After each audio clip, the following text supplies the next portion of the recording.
I've started a proper online petition.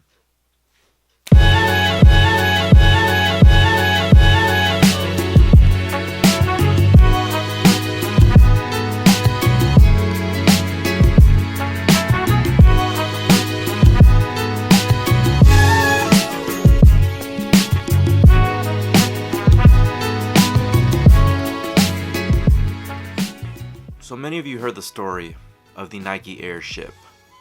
Was it banned? Or was it the Air Jordan 1? This shoe was not banned. So a couple years ago I wrote an article on SoulCollector.com regarding the true story of the banned Air Jordan.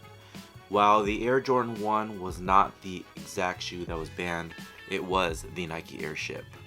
So with that being said, a lot of people have shared my story along with Nightwing. Now the Air Jordan 1 wasn't actually banned by the NBA, and if you want to know more about the real story and the real shoe that was banned, you're just going to have to check the link in the description box below. It's going to send you over to my buddy Marvin's channel. That's MJO23Dan. He's got the best breakdown and most accurate of what actually happened back in 1984 and 1985 with the Air Jordan 1 and it being banned by the NBA. So if you're into history and you really want to know about the Air Jordan 1, that's where to go. Head over to Marvin's channel. It's dope shit. Trust me. Cousteau. According to some great research by MJO23Dan, the Air Jordan 1 wasn't the actual shoe that was banned, but instead it was the Nike Airship. And a few other media personnel. Basically, the story of the Airship starts like this.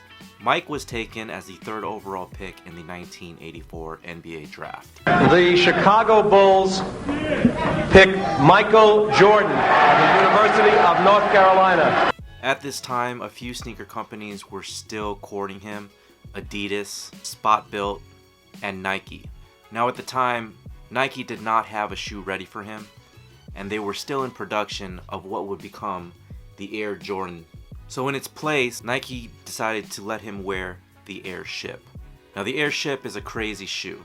It's predominantly red and black.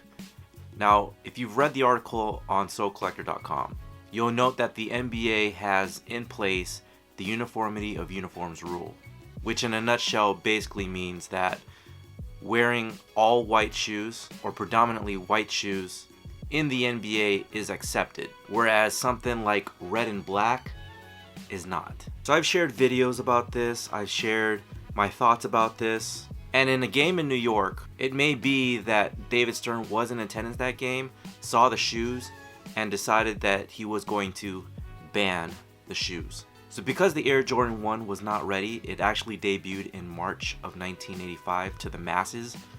Mike wore the shoes in a game on November 17, 1984 against the Philadelphia 76ers.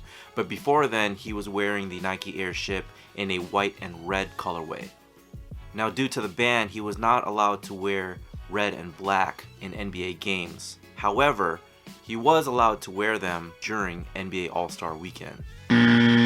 Thus, you see pictures of him dunking the ball with a warm-up suit and even in his jersey, but you'll never find Jordan rocking the shoes in an NBA game. So, brings it back to the Airship. I started this online petition, and the Nike Airship has never retroed, and I'm looking for your support. I don't believe anything else is out there really about a petition to retro this shoe. I'm not even sure people really care, but I do. It's actually a shoe that has been lost in sneaker culture, and it's a story that needs to be told. So, we're hoping, we're praying that Nike does release the Airship. So if you guys are interested in signing the petition, I'll drop a link in the description so you guys can check it out, sign it. Hopefully we get a lot of supporters to finally retro the Airship. Again, it's MJO23Dan. If you guys like the content, please subscribe to my channel, drop a comment, hit me with a big thumbs up, and I'll talk to you guys later. Take care.